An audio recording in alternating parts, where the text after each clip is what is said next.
साथ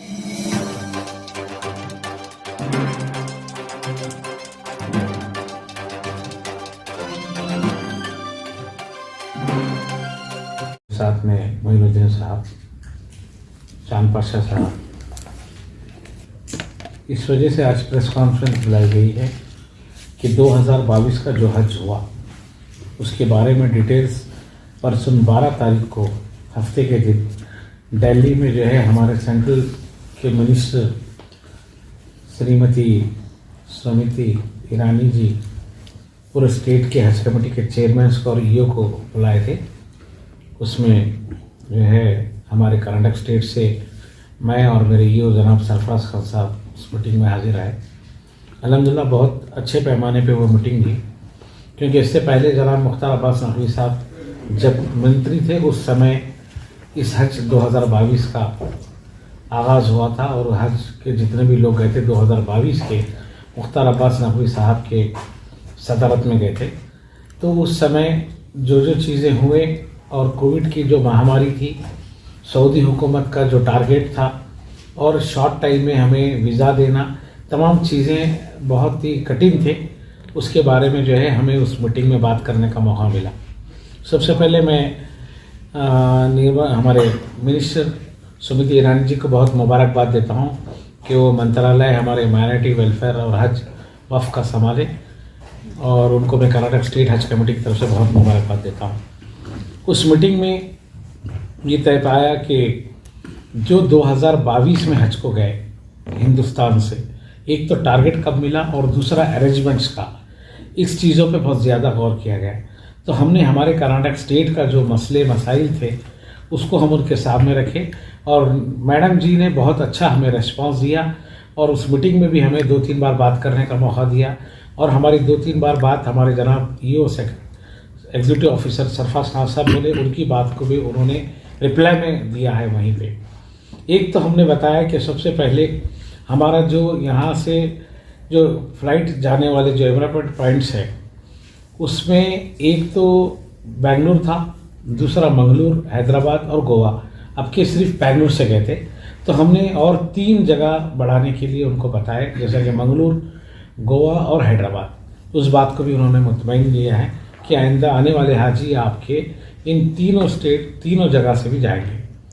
दूसरी बात, जो एयरक्राफ्ट का, जो यहाँ से सऊदी एयरलाइन जो हमारे हाजियों को लेके गए थे, वो बहुत बड़ा मसला आया था, क्योंकि हर दिन 2 फ्लाइट 3 फ्लाइट उन्होंने किया था। तो उनमें भी उन्होंने चेंज करने के लिए बताया कि हर दिन आप 1 फ्लाइट दीजिए, लगभग 250 से 300 पैसेंजर तक के लोगों की सहूलत देना है, क्योंकि इतने लोग का अरेंजमेंट करना और बहुत कठिन काम हो जाता। तो उन्होंने भी इस बात को कबूल किया है और उन्होंने बताया है कि आइंदा आने वाले दिन में हम लोग फ़्लाइट्स के लिए भी आपको शेड्यूल चेंज करके देंगे और आप जो स्टेट वाले बताएंगे उस टाइम में हम आपका टाइम टेबल के हिसाब से शेड्यूल देंगे। तीसरी बात ये रही कि उन्होंने जो वीज़ा जो सऊदी का जो वीज़ा आता है बॉम्बे से वीज़ा जो है हमारे पासपोर्ट जाता है, वहाँ से वेरिफिकेशन होके आता है। तो हम लोग ये चाह रहे हैं कि क्यों ना ऑनलाइन वीज़ा करें, जहाँ स्टेट वालों को दिए तो वहीं के लोग उसको वेरिफिकेशन करके वही पासपोर्ट पे वीज़ा लगाएं, क्योंकि हम लोग पूरे पासपोर्ट जमा करके बॉम्बे लेके जाते हैं, फिर बॉम्बे में पासपोर्ट को वेरिफिकेशन करते हैं, फिर वहाँ पे उन्हें वीज़ा लगाते हैं। क्यों, जबकि आप ऑनलाइन इतना काम कर रहे हैं तो ऑनलाइन वीज़ा भी दे दीजिए हम स्टेट वालों को कि हम लोग खुद वीज़ा लगा सकें। तो उस बात को भी उन्होंने कबूल किया है। इंशाल्लाह आने वाले दिन में वीज़ा भी जो है ऑनलाइन होगा और हर स्टेट वालों को वीज़ा की जो है परमिशन दी जाएगी। तीसरा सबसे बड़ा मसला ये जो आया था ब्रीफकेस का, जो हमारे हाजियों को उन्होंने ब्रीफकेस दिया था, सूटकेस। वो सूटकेस में एक तो हमारे तमाम मेंबर्स, जनाब चांद पाशा साहब, मोइन भाई, कबीर भाई और भी हमारे जितने दूसरे मेंबर्स हैं, काफ़ी इसके पीछे काम करना पड़ा, क्योंकि सूटकेस उन्होंने दिए थे कि एक किसी प्राइवेट एजेंसी वाले को। उन्होंने हमारे स्टेट हाजी के, हर डिस्ट्रिक्ट के हाजी का लिस्ट उनके पास, उन्होंने कभी बागलकोट जाता है तो कभी बीजापुर, कभी बेंगलोर, कभी मैसूर, गुलबर्गा, रायचूर। तो काफ़ी तकलीफ हुई और हाजी ने ये समझा कि कर्नाटक स्टेट हज कमेटी वाले दे रहे हैं, हालांकि हमारा कोई रोल नहीं था। सेंट्रल हज कमेटी यहाँ वो ब्रीफकेस दे रही थी और किसी को ब्रीफकेस मिला, किसी को नहीं मिला, देर से मिला, डैमेज हुआ, ये तमाम चीज़ें हमारे को झेलना पड़ा, हमको, हमारे मेंबर्स को, हमारे एग्जीक्यूटिव ऑफिसर को, क्योंकि आधी रात को कभी गाड़ी आती थी, हाजी लोग फ़ोन करते थे, फिर उसके बाद जो है उनको ब्रीफकेस पहुंचाना था। ये भी हमने मसला बताया कि सूटकेस के बारे में। तो ख़ास बात ये रही कि उस सूटकेस का उन्होंने अगले बार से बैन किया है, और उस सूटकेस जो एजेंसी वाला सप्लाई किया है उस पर इंक्वायरी बिठाई है उन्होंने। हमने उस पर इंक्वायरी करवाएंगे, और जो सूटकेस वाला टाइम टेबल पे नहीं दिया है उसके ऊपर हमने कानूनी जो भी कार्रवाई होती है वो कार्रवाई करेंगे, ये भी बात बताई। और उसके साथ साथ सिम कार्ड का मसला, जो हमारे हाजी को सिम कार्ड दिया जाता था, जो जैन के नाम से सऊदी अरब का सिम कार्ड जो रोमिंग में यूज़ होता, वो सिम कार्ड भी यूज़ नहीं हुआ है। काफ़ी हमारे हाजी लोग जो कर्नाटक के गए यहाँ ही का सिम यूज़ किए, इंटरनेशनल रोमिंग ले करके उससे बात हो रही थी, जबकि वो जो सिम कार्ड दिए सिम कार्ड यूज़ नहीं हुआ। और सिम कार्ड जो है काफ़ी लोगों को नंबर देने में तकलीफ़ हो गई, नंबर लेने में तकलीफ़ हो गई, काफ़ी प्रॉब्लम है। उसके बारे में भी मैडम ने बिल्कुल एक्शन लेने के लिए बताया कि मेरे हाजी के सिम कार्ड गए कहाँ। तो उसके ऊपर भी मैडम ने बहुत कठिन उन्होंने फैसला लिया है कि उसके बारे में मैं इंक्वायरी करवाऊंगी। आइंदा से आपके स्टेट के ही आपका ही सिम कार्ड चलेगा, आप लोग ही उसके बारे में रोमिंग, हम यहीं से ट्रेनिंग में ही हम बता देंगे कि आपका मोबाइल नंबर को जाने से पहले कैसे रोमिंग आपको करना है, उसी आपके नंबर पे रोमिंग करवा के आपको जो है जाने देने की सहूलत करेंगे। उसके साथ साथ जो अजीज़िया में रखने का काम हो रहा था या और कोई मीटिंग, तो उन्होंने ये बताया कि भाई अब तक वो सेंट्रल हज कमेटी के मेंबर्स चेयरमैन जा करके अरेंजमेंट्स देखते थे, लेकिन आने वाले दिन में हर स्टेट का रिप्रेजेंटेटिव रहेगा। आपके स्टेट कर्नाटक के हाजी जाएंगे तो उनको किस बिल्डिंग में रुकाएंगे और कैसे रुकाएंगे उसकी पूरी जानकारी आपको रहेगी, और आप खुद देखेंगे। और उसके साथ साथ फूड के लिए, खाने के लिए, अब कर्नाटक के लोग हैं, कर्नाटक के लोग को किसी और स्टेट का खाना मिलता है, खा नहीं पा सकते, तो उसके साथ साथ खाने के भी लिए उन्होंने अरेंजमेंट करने के लिए बताया कि आपके स्टेट से आप खुद जाइए, आप अपने हिसाब से कहाँ रखना है, किधर रखना है, कौन से बिल्डिंग में चॉइस करना है, हम आपको पूरा परमिशन देंगे, और आप अपने परमिशन के हिसाब से रहने का उनको अरेंजमेंट करवाना। उसके साथ साथ आपके फूड के लिए भी आप अलग से आप उनको अरेंजमेंट करवा सकते हैं, उसकी भी उन्होंने हमें आने वाले दिन में हज में इंशाल्लाह सहूलत उन्होंने दी है। और उसके साथ साथ जो मनी एक्सचेंज की बात होती थी, जो सऊदी के रियाल हमें दिए जाते थे हाजी को, तो वो रियाल के बारे में भी हमने बताया कि आपके सऊदी के जो भी यहाँ पे जो रियाल है वो हमारे को 2100 देता है। तो 2100 तो शुरू से उन्होंने 10 साल से 2100 रियाल ही दे रहा है। तो आपके जो है उन्होंने रियाल ना ही हम हज कमेटी की तरफ से कोई बैंक को रिप्रेजेंटेटिव करके देने लगाएंगे, वो जो दे रहा है वो देने नहीं लगाएंगे।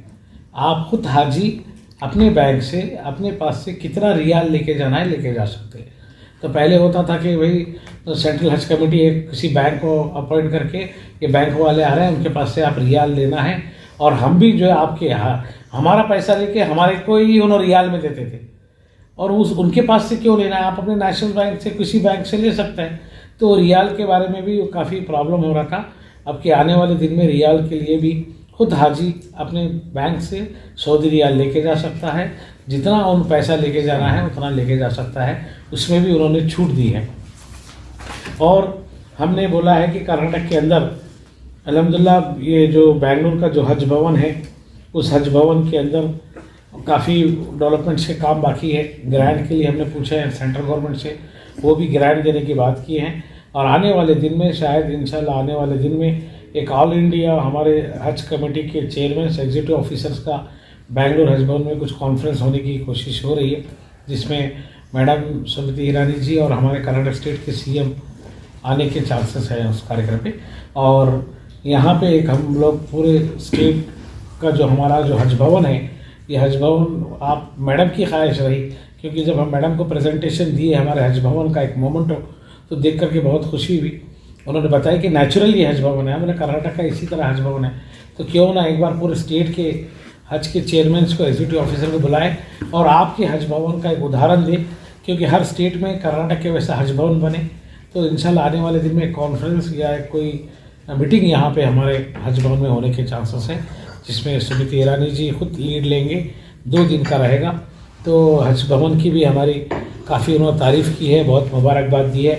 उसके साथ साथ हमें भी और हमारे कर्नाटक स्टेट की हज कमेटी को मुबारकबाद दी है कि हमें इत्तला मिली कि आपके हज में काफ़ी लोग मेहनत करते हैं, काफ़ी वॉलंटियर्स काम करते हैं, और बहुत अच्छे आप लोग के ऑपरेट किए हैं कर्नाटक के हाजियों को। और हमारे कर्नाटक स्टेट के हमारे पूरे हज कमेटी के एग्जीक्यूटिव ऑफिसर को, चेयरमैन को, मेंबर्स को, सभी को मैडम की मुबारकबादी हमें मिली है। हम उनका शुक्रिया अदा करते हैं। और एक था कि वैक्सीनेशन का जो वैक्सीनेशन जो हमारे दिए दिए उन्होंने अपने खुद के डॉक्टर्स को अपॉइंट करा के, उसके बारे में भी हमारे सरफराज खान साहब बताए कि आप हर स्टेट वालों को दे दीजिए, वहाँ का medical education, health and family welfare उसको सब काम करके देता है। तो वो भी उन्होंने हटा दिया है। और इसके साथ साथ जो है अब आने वाले दिन में इंशाल्लाह 2023 का हज होगा, उसका एप्लीकेशन फॉर्म कुछ दिन में इस महीने की आखिरी वीक में इंशाल्लाह लॉन्च होगा। और उस एप्लीकेशन फॉर्म हम कर्नाटक स्टेट के हज कमेटी के तमाम मेंबर सब लोग मिल करके इंशाल्लाह उस एप्लीकेशन फॉर्म में बैंक्वेट हॉल में रखेंगे। सीएम साहब को बुलाने की कोशिश हो रही है और हमारे मैडम शशिकला जोले जी भी काफ़ी सपोर्ट कर रहे हैं कि वो भी एक काम होना है, इंशाल्लाह वो भी होगा।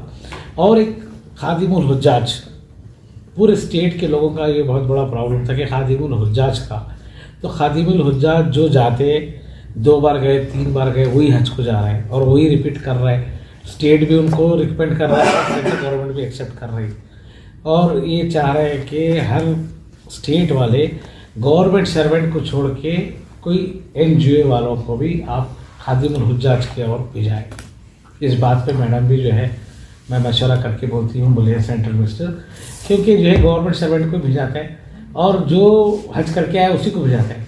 एक तो हमने बोला है कि फ्रेश हम ट्रेनिंग देंगे उनको, जो ट्रेनिंग हाजी को दिया जाती है, एक्सपर्ट लोग उन ट्रेनिंग में इनको खादिमुल हुज्जाज को हम अटेंड कराएंगे, वो ट्रेनिंग लेंगे। फ्रेश रहते क्यों नहीं, उन लोगों को आप चांस दीजिए खादिमुल हुज्जाज के लिए जाने के लिए। दूसरा एनजीओ वाले, किसी नॉन गवर्नमेंट ऑर्गेनाइजेशन वाले होते हैं, उनको भी आप चांस दीजिए।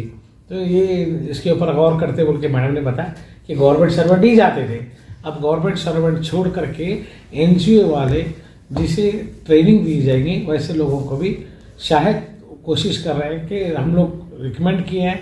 और भी दूसरे स्टेट हज कमेटी वाले जैसा कि गुजरात वाले, महाराष्ट्र वाले, आंध्रा, तेलंगाना, ये तमाम स्टेट के लोग भी इस बात पे रिकमेंडेशन किए हैं, मैडम के सामने मशवरा रखें कि भाई आप गवर्नमेंट सर्वेंट को छोड़ करके किसी एनजीओ वालों को और फ्रेश लोगों को खादिमुल हुज्जाज के लिए भेजाइए।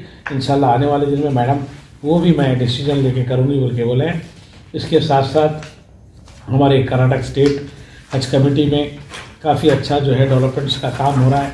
हम हमारे पूरे मेंबर्स, हमारे एग्जीक्यूटिव ऑफिसर इंक्लूडिंग स्टाफ मिल करके इस बिल्डिंग को जो है हम लोग कॉन्फ्रेंस के लिए, बड़े प्रोग्राम्स के लिए हम लोग बिल्डिंग मूवमेंट में ला रहे हैं। इस बिल्डिंग काम में आ रही है, हमें एसेट बना है, एक इनकम एसेट हो रहा है। और आने वाले दिन में हम यहाँ का ऑडिटोरियम हॉल रेडी कर रहे हैं, वो भी हम किसी कॉन्फ्रेंस के लिए, किसी फंक्शंस के लिए हम लोग रेंट पे देने की कोशिश कर रहे हैं। और भी जो हमारा मस्जिद का हॉल है वो भी हम लोग रेंट पे दे रहे हैं। नीचे का जो हमारा एयर कंडीशन का जो हॉल है वो भी किसी कॉन्फ्रेंस के लिए दे रहा है, रूम दे रहा है। तो काफ़ी लोग यहाँ पे इस्लामिक कल्चर वाले या एनजीओ वाले वो लोग आकर के इस बिल्डिंग को यूज़ कर रहा है। और महिला की आमदनी हो रही है। देखिए हम लोग रेट अलग अलग रखे हैं। जैसा कि रूम है, रूम का पर रूम का रेट हम 3000 डिसाइड किए हैं। उसके साथ साथ हमारे पास जो मस्जिद का हॉल है उसका 50,000 रुपीज़ हमने रखा है। नीचे जो हमारा एक जो हॉल है 600 कैपेसिटी का जो बैठने का, उसको 35,000 रुपये रखे हैं। तो इस तरह से हम लोग रेंट पे दे रहे हैं कि लोग अपने जो भी गैदरिंग फंक्शंस, ज़्यादातर तो इस्लामिक कल्चर पर इस्लामिक प्रोग्राम ही हो रहे हैं। अभी लास्ट टाइम में जो है हमारे अशरफी साहब का कॉन्फ्रेंस 2 दिन का रहा और उसके बाद एनजीओ वाले उनका 1-2 दिन का कॉन्फ्रेंस रहा, वो लोग भी हमारी बिल्डिंग यूज़ किए। अभी आने वाले दिन में शायद जनवरी 21 या 22 को जमात इस्लामी हिंद वालों का एक बहुत बड़ा 2 दिन का यहाँ कॉन्फ्रेंस होने जा रहा है।